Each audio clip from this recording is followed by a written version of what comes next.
ആകാശവാണി. നമസ്കാരം. പ്രത്യേക വാർത്താ ബുള്ളറ്റിൻ വായിക്കുന്നത് നരേന്ദ്രമോഹൻ. ബ്രസീലിൽ റിയോ ഡി ജനീറോയിൽ നടക്കുന്ന 17ാമത് ബ്രിക്സ് ഉച്ചകോടിയുടെ രണ്ടാം ദിവസമായ ഇന്ന് പരിസ്ഥിതി, COP30, ആഗോള ആരോഗ്യം എന്നിവയെക്കുറിച്ചുള്ള സമ്മേളനത്തിൽ പ്രധാനമന്ത്രി നരേന്ദ്രമോദി പങ്കെടുത്തു. കാലാവസ്ഥ നീതി ഇന്ത്യയ്ക്ക് ധാർമ്മിക കടമയാണെന്ന് പ്രധാനമന്ത്രി പറഞ്ഞു. പരിസ്ഥിതി പ്രവർത്തനങ്ങളോടുള്ള ഇന്ത്യയുടെ പ്രതിബദ്ധതയും രാജ്യം സ്വീകരിച്ച നടപടികളും പ്രധാനമന്ത്രി നരേന്ദ്രമോദി വിശദീകരിച്ചു.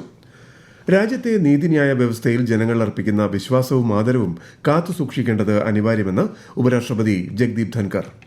കൊച്ചിയിലെ national university of advanced legal സ്റ്റഡീസിൽ വിദ്യാർത്ഥികളുമായി സംവദിക്കുകയായിരുന്നു അദ്ദേഹം.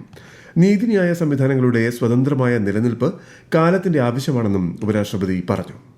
2 ദിവസത്തെ കേരള സന്ദർശനത്തിന് ശേഷം ഉപരാഷ്ട്രപതി ജഗ്ദീപ് ധൻകർ ഡൽഹിക്ക് മടങ്ങി. ഓപ്പറേഷൻ സിന്ദൂറിന്റെ വിജയം ഇന്ത്യയുടെ തദ്ദേശീയ പ്രതിരോധ ഉൽപ്പന്നങ്ങൾക്കുള്ള ആഗോള ആവശ്യം വർദ്ധിപ്പിച്ചതായി രാജ്യരക്ഷാമന്ത്രി രാജ്നാഥ് സിംഗ്. ന്യൂഡൽഹിയിൽ നടന്ന കൺട്രോളേഴ്സ് കോൺഫറൻസ് ഉദ്ഘാടനം ചെയ്യുകയായിരുന്നു അദ്ദേഹം. രാജ്യത്ത് ജനസംഖ്യാ കണക്കെടുപ്പിന് മുന്നോടിയായി വ്യക്തിഗത വിവരങ്ങൾ സമർപ്പിക്കുന്നതിന് പ്രത്യേക വെബ് പോർട്ടൽ നിലവിൽ വരുന്നു. 2027 നടക്കുന്ന സെൻസസിന്റെ 2 ഘട്ടങ്ങളിലും ഈ പോർട്ടൽ ലഭ്യമാകും. രാജ്യത്ത് ആദ്യമായി നടക്കുന്ന ഡിജിറ്റൽ സെൻസസ് ആയിരിക്കും ഇത്.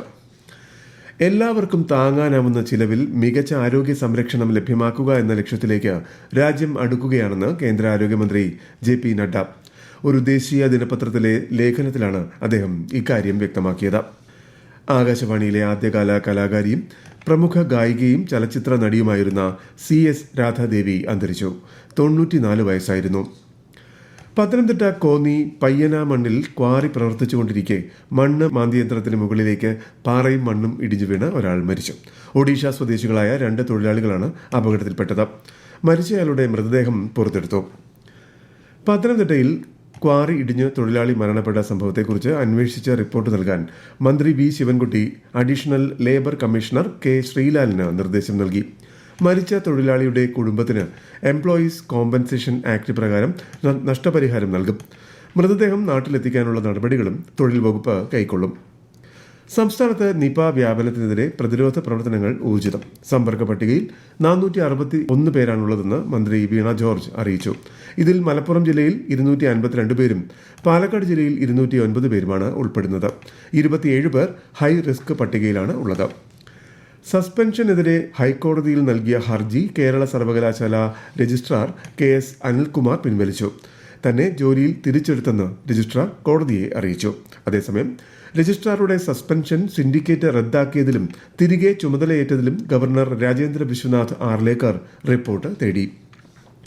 സർവകലാശാലകൾക്ക് വിലങ്ങ് തടിയായി വൈസ് ചാൻസലർമാർ നിൽക്കരുതെന്ന് മന്ത്രി R ബിന്ദു.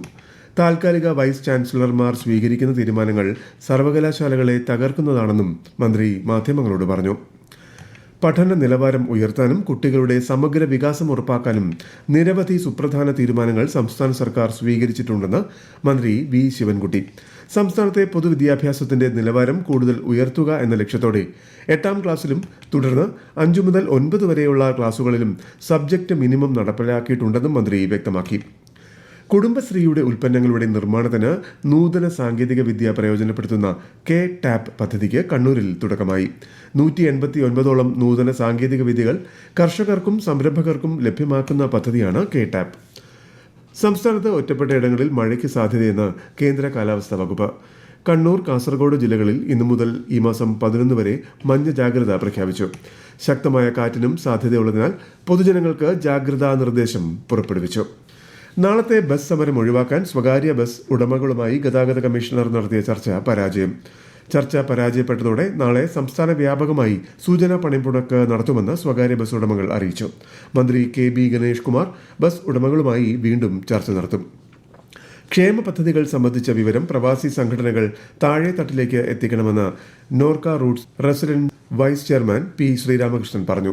തിരുവനന്തപുരത്ത് നോർക്ക റൂട്ട്സ് സംഘടിപ്പിച്ച പ്രവാസി സംഘടനകളുടെ സംഗമം ഉദ്ഘാടനം ചെയ്ത് സംസാരിക്കുകയായിരുന്നു അദ്ദേഹം. രജിസ്ട്രേഡ് തപാലും സ്പീഡ് പോസ്റ്റും പാഴ്സലും വീടുകളിൽ ചെന്ന് ശേഖരിക്കാൻ ഒരുങ്ങി തപാൽ വകുപ്പ്. ഇതിനായി സോഫ്റ്റ്വെയർ വികസിപ്പിച്ചു. മൊബൈൽ ആപ്ലിക്കേഷൻ വഴി ബുക്ക് ചെയ്യുന്നവർക്കും സേവനം ലഭ്യമാകും. കേരള സംസ്ഥാന വൈദ്യുതി റെഗുലേറ്ററി കമ്മീഷന്റെ ഓൺലൈൻ പൊതു തെളിവെടുപ്പ് നാളെ ആരംഭിക്കും. ഈ മാസം 11 വരെയാണ് തെളിവെടുപ്പ്. പ്രത്യേക വാർത്താ ബുള്ളറ്റിൻ കഴിഞ്ഞു. അടുത്ത വാർത്താ പ്രക്ഷേപണം നാളെ രാവിലെ 6:45.